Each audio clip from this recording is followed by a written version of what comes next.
C'est un long chemin parcouru depuis 2010 qui aura coûté quand même 600 000 €, qui aura mobilisé beaucoup de monde, beaucoup de personnel, beaucoup de particuliers, et notamment tous ces gens qui ont participé et qu'on a invités ce soir, et que j'en profite pour remercier, sincèrement, parce que ce document, il doit être partagé, et c'est la volonté du législateur, mais il n'y a pas forcément toujours beaucoup de monde parmi nos concitoyens pour le partager. Plus pour le critiquer après, mais pour le partager, il n'y en a pas beaucoup, et le construire. Donc, très sincèrement, merci évidemment à tous ceux qui ont participé à l'élaboration de ce schéma.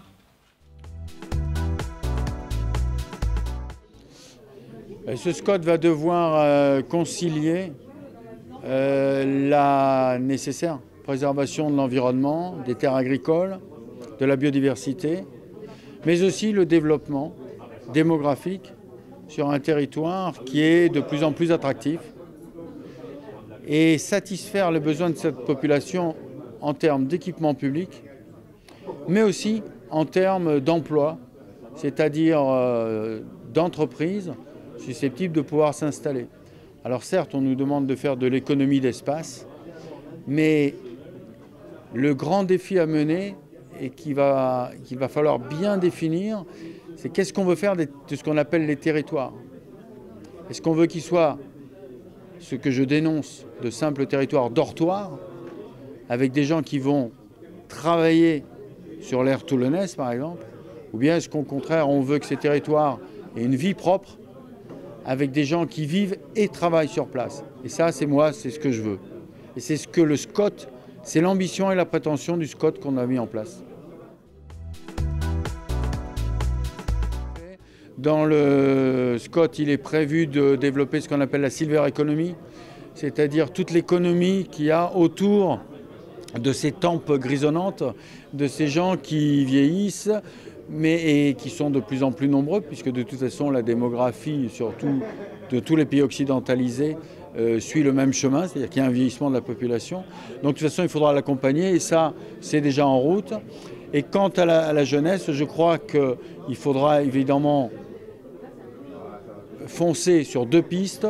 D'une part, les temples de transmission de la connaissance, que sont les centres de formation, les lycées. Ça, c'est fondamental, parce que dans tous les pays, là où il y a le moins de chômage, c'est là où il y a le plus de formation, où les gens sont les plus formés. Et en même temps, pour les jeunes, il faudra également trouver, et ce qu'on disait tout à l'heure, développer de l'emploi sur place. Mais je pense que le balançant vit ses dernières heures. Nous allons bientôt avoir une réunion avec l'État à ce niveau-là. Il va atteindre son niveau de saturation dès 2018, raison pour laquelle nous avons, nous, Cœur du Var, en association avec Provence Verte, on va dire en gros Provence Verte, mis en place un projet alternatif qui s'appelle Technovar, et dont on aura l'occasion de parler à l'avenir.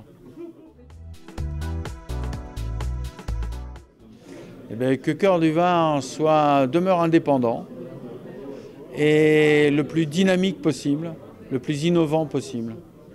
Je pense qu'il faut absolument, même si on se doit de préserver les terroirs et l'histoire, il faut absolument aller à fond vers le XXIe siècle, notamment la fibre optique, tous ces métiers d'avenir qui, eux, témoigneront de l'importance qu'on porte à notre jeunesse.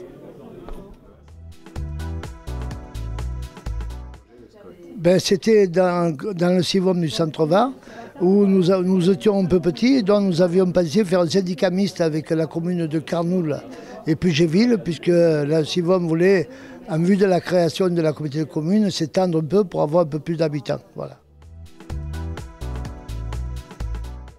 Oui, tout à fait, oui, puisque lorsque nous sommes en communauté de communes, L'intérêt, c'est de travailler ensemble pour un développement harmonieux, pour l'aménagement du territoire, aussi bien pour y créer de l'emploi, du tourisme et tout ça, parce que beaucoup de petites communes n'ont pas les moyens de le faire tout seul, et donc on a tout le moyen à se rassembler. Et le SCOT est un dossier où il est bon de se rassembler pour travailler ensemble. Voilà. Ben, les élus, un élu, comme nous, moi, pour ma petite commune, on regarde le cadre de vie. Le cadre de vie qui est important pour nos petites communes, puisque les gens viennent chez nous parce qu'ils sont bien. Ils ont un cadre de vie, ils ont de l'espace et tout. Et aujourd'hui, avec toutes les lois que fait l'État, aujourd'hui, ça ne compte plus ça. Alors, c'est pour ça qu'on se bat beaucoup avec l'État, parce que l'État font des lois, mais ils ne connaissent pas le cadre de vie qu'on a dans une commune. Et c'est pour ça qu'ils ont sorti la loi Allure, où il faut faire la ville sur la ville.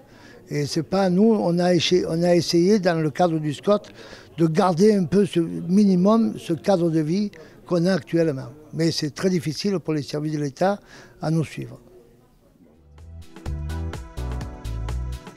Je veux dire, bon, le vote, c'est l'unanimité, parce que c'est tous des collègues, effectivement. Mais on a très bien travaillé ensemble, on a beaucoup collaboré, puisqu'on a fait 2 fois le tour des communes.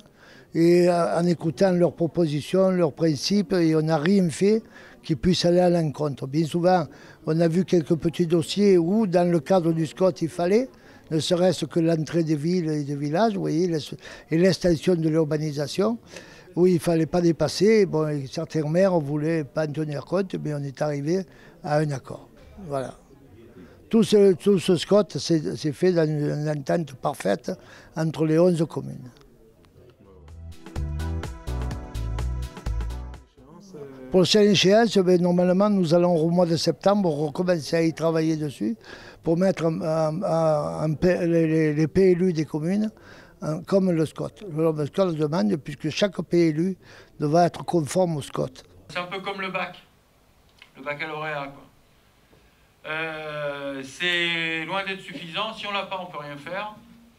Et puis, si on l'a, c'est là que tout commence. C'est un peu ça, le SCOT. Sans lui, on n'aurait pas pu avancer. Mais maintenant, il va falloir mettre en œuvre la politique qui a été dessinée à travers ce SCOT, en rappelant bien que c'est un cadre qui ne sera pas rigide, bon, qui s'appliquera selon la loi, évidemment, mais qui sera évolutif. Et les évolutions que l'on sera susceptible d'y apporter se décideront ici,